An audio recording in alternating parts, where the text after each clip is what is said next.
కళ్ళకు గంతలు కట్టుకున్న 6 వ్యక్తులు ఏనుగు దగ్గరికి వెళ్ళి దాన్ని తాకి ఏనుగంటే ఎలా ఉంటుందో నిర్ణయానికి వస్తారు. ఓ వ్యక్తి ఏనుగంటే తాడులా ఉంటుందని, This is a rope. ఇంకో వ్యక్తి కాదు కర్రలా ఉంటుందని, It's obviously a stick. మరో వ్యక్తి పాములా ఉందని, You're both wrong. It's a snake. ఇంకో వ్యక్తి ఒక చెట్టుకు ఆకులా ఉందని. It feels like a leaf to me. మీరంతా మూర్ఖులు, ఏనుగంటే ఓ గోడ లాంటిదని. You're all idiots. It's obviously a wall. నేను కరెక్ట్ అంటే నేను కరెక్ట్ అని ఒకరితో ఒకరు గొడవ పెట్టుకుంటారు. నిజానికి అందరిది తప్పే.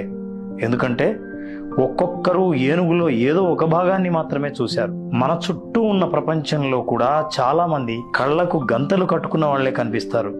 గట్టిగా అరుస్తూ అవతలి వాళ్లను తప్పు పట్టడమే పనిగా పెట్టుకుంటారు. టీవీ షోల్లోనూ, ఉద్యమాల్లోనూ, ఇంటర్వ్యూలోనూ నిజమంతా తమకే తెలిసినట్టు వాదిస్తూ ఉంటారు. నిజానికి ఎవ్వరికీ వాస్తవం తెలిసుండదు.